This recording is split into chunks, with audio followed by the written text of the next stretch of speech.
गुरु भक्ति योग। गुरु में अविचल श्रद्धा शिष्य को कैसे भी मुसीबतों से पार होने की गूढ़ शक्ति देती है। गुरु में दृढ़ श्रद्धा साधक को अनंत ईश्वर के साथ एक रूप बनाती है। जिस शिष्य को गुरु में श्रद्धा है वह दलील नहीं करता, विचार नहीं करता, तर्क नहीं करता, वह तो केवल आज्ञा ही मानता है। शिष्य जब गुरु में श्रद्धा खो देता है तब उसका जीवन उजाड़ मरुभूमि जैसा बन जाता है। साधक जब गुरु में श्रद्धा खो बैठता है तब उसके जीवन का वैभव नष्ट हो जाता है। जीवन का पानी गुरु में दृढ़ श्रद्धा ही है। सदैव याद रखो, मनुष्य जब पवित्र गुरु के शब्दों में श्रद्धा खो देता है तब वह सब कुछ खो बैठता है। अतः गुरु में पूर्ण श्रद्धा रखो। सद्गुरु के चरणों के प्रति श्रद्धा एवं भक्ति भाव रहित जीवन मरुभूमि में पड़े हुए रसहीन वृक्ष जैसा है। गुरु के पवित्र चरणों की प्रार्थना शिष्य के हृदय की गहराई में से निकलनी चाहिए। दुख से मुक्ति पाने के लिए नहीं, अपितु दुख सहन करने की शक्ति एवं तितिक्षा प्राप्त करने के लिए प्रार्थना करो। जगत में सर्वाधिक पाप काटने और आध्यात्मिक तौर पर ऊंचा उठाने वाला कोई साधन है तो वह है ब्रह्मज्ञानी महापुरुषों की डांट एवं मार तथा उनके मर्म भेदी शब्द।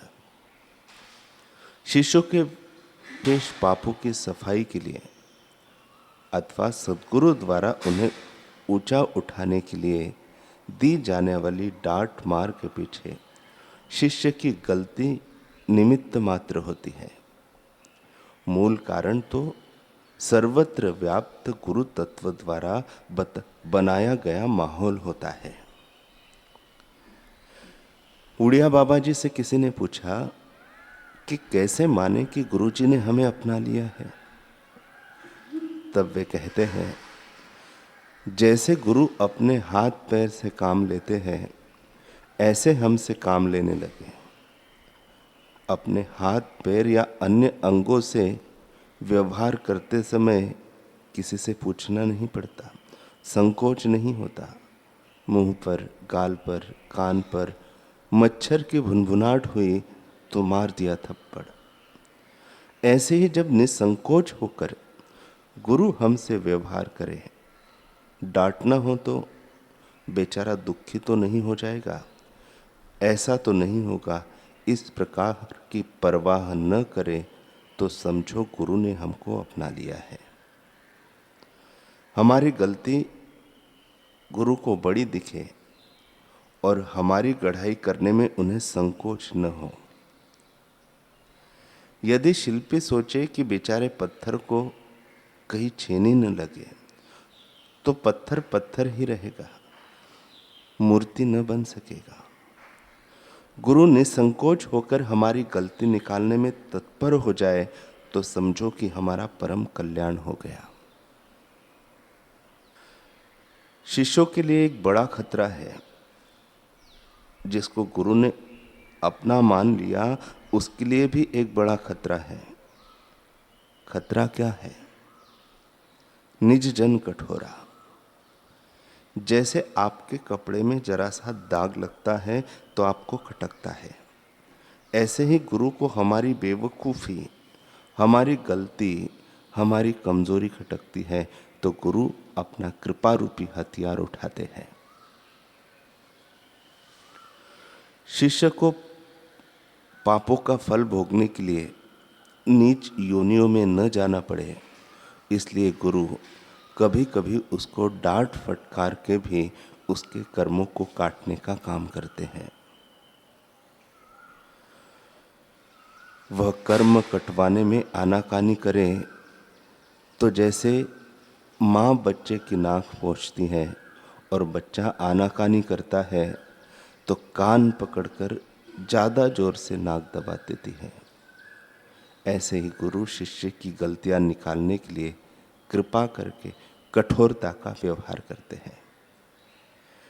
कैसे है गुरु की करुणा कृपा, किंतु शिष्य गुरु की इस करुणा कृपा को समझ नहीं पाते, झेल नहीं पाते, तो मन में गुरु के प्रति अश्रद्धा आने लगती है। यही बड़ा खतरा है। इस खतरे से निकल गए तो फिर शिष्य को ज़्यादा कुछ करने की जरूरत नहीं है। वास्तव में झगड़ा शिष्य और गुरु का नहीं होता, शिष्य की कमजोरियों और गुरु के सिद्धांतों के बीच की लड़ाई होती है। शिष्य की गुरु में श्रद्धा और प्रेम सदा एक जैसे बने रहे, यह संभव ही नहीं है। शिष्य जिस दुनिया में रहता है, गुरु उससे निराली दुनिया में रहते हैं। गुरु नाम रूप से परे अनंत ब्रह्मांड जिसमें व्याप रहे हैं, उस सच्चिदानंद ब्रह्म में स्थित है। ब्रह्मा जी और ब्रह्मा जी का लोक, विष्णु जी और विष्णु जी का लोक, शिव जी और शिव जी का लोक जिसमें पड़े हैं, उसको भी ढापे हुए हैं गुरु महाराज। और शिष्य अपने हाथ पैर नाक कान मुंह को, अपने मन बुद्धि को मैं मानता है। अतः दोनों का मेल संभव नहीं है। शिष्य शरीर में रह रहा है, जाति में रह रहा है और 2-3 बेटों को पालने पोसने में ही सारी जिंदगी खपा रहा है। शिष्य कोल्हू के बैल की नई जिंदगी बिता रहा है, कमाया खाया कमाया करके जीवन पूरा कर रहा है। मन को जो अच्छा लगा वही कर रहा है। ऐसे शिष्य को परमात्मा प्राप्ति के पद पर ले जाना कितना कठिन कार्य है। कितने धैर्यवान होते हैं सद्गुरु। अज्ञान के मूल को हटाने वाले, जन्म मरण के कारणों को और पातकों को भस्मीभूत करने वाले, ज्ञान और वैराग्य के अमृत को हमारे हृदय में भरने वाले सद्गुरु का सत्संग और सानिध्य मिल जाए तो कितना वो भाग्य है।